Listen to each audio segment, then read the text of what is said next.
Bonjour et bienvenue à tous dans le journal de l'économie. C'est l'événement économique du jour, le Forum maroco-guinéen, une rencontre qui intervient 6 mois après la signature de plus de 20 conventions lors de la dernière visite royale dans le pays. Des deux côtés, la volonté est la même, donner un coup d'accélérateur aux relations économiques. L'autre axe abordé lors de cette rencontre, l'investissement. La Guinée veut attirer les investisseurs marocains. Les entreprises nationales ne cachent pas leur intérêt pour le pays. Plus de détails dans ce sujet, c'est un reportage signé Chafek Faiz et Faisal Abrouche.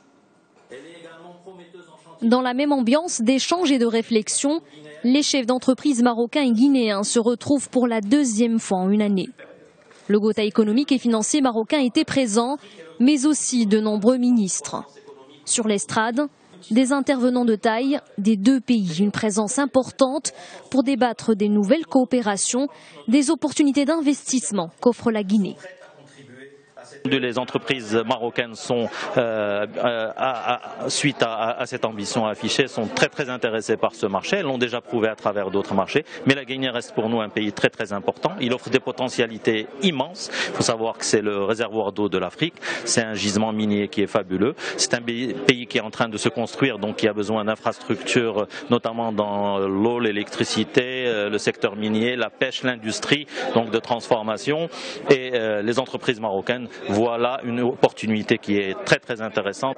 La Guinée, une terre de croissance, car tout est à construire. Les Guinéens en sont conscients. Ils sont là pour apprendre de l'expérience marocaine et profiter de l'expertise des entreprises du royaume. Qu'est-ce qui va changer? Je pense que c'est le renforcement de nos relations qui va changer. Nous allons prendre un autre cap avec le Royaume du Maroc parce que nous avons compris que le Royaume du Maroc a bâti son système économique sur des fondations sûres. C'est pourquoi le Maroc n'a pas été impacté négativement par la crise financière internationale. Et aussi le Maroc est un exemple pour nous au niveau de l'Afrique, mais pourquoi pas dans le monde entier. Aujourd'hui, au bénéfice de ce forum, nous allons faire le point de la mise en œuvre de ces accords et aussi essayer peut-être d'approfondir la signature de certains accords avec d'autres sectoriels également. Le forum a connu donc la signature de 3 conventions. La première concerne l'horticulture. La deuxième est relative à un investissement industriel en Guinée du groupe marocain Anwar Invest. Et enfin, la 3e convention porte sur la prise en charge de l'assainissement liquide de la capitale Conakry. C'est donc une visite pour consolider la coopération et le partenariat entre les deux pays, donner un nouveau souffle aux relations commerciales. Et justement, au niveau des échanges économiques, le solde de la balance commerciale bascule nettement en faveur du Royaume. Selon des chiffres de l'Office d'échange, le Maroc a vu ses exportations vers la Guinée augmenter de 43%. Elles se sont établies à plus de 690 millions de dirhams en 2013, ce qui représente près de 6 fois le montant de ce que le Maroc importe de la Guinée. Toujours dans la région, cet autre événement au cœur de l'actualité, le Forum d'investissement en Tunisie, une rencontre pour rappeler les investisseurs à reprendre confiance en l'économie tunisienne. Pari réussi pour le pays, l'événement a réuni pas moins d'une 30aine de pays et une 20aine d'institutions internationales. De nombreuses entreprises privées y ont pris part. Aux investisseurs, la Tunisie a présenté 22 grands projets. Le coût total s'élève à plus de 5 milliards d'euros. Et parmi ces projets figure la réalisation d'un port en eau profonde au sud de Tunis. Les institutions présentes n'ont pas caché leur optimisme et leur soutien.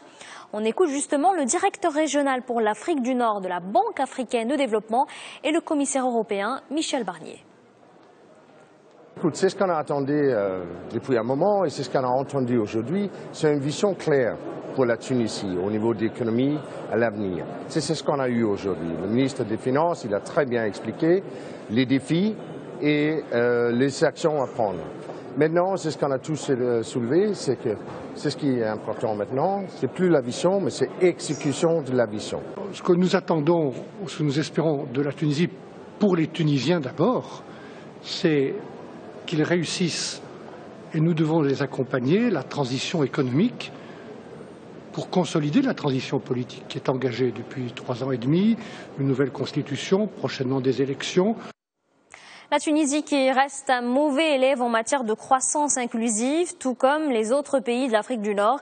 C'est ce qu'on retient d'un rapport de la Banque africaine de développement. Le document relève une performance en demi-teinte.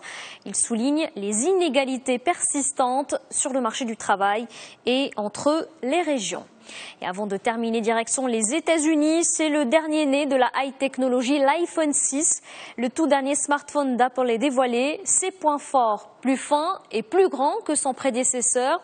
La firme lance deux tailles différentes, l'iPhone 6 et l'iPhone 6 Plus.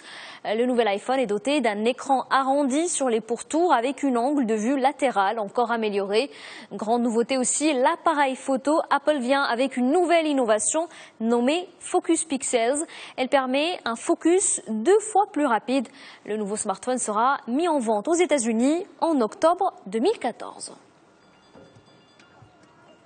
Voilà pour l'actualité économique. Très bonne journée à tous sur notre antenne.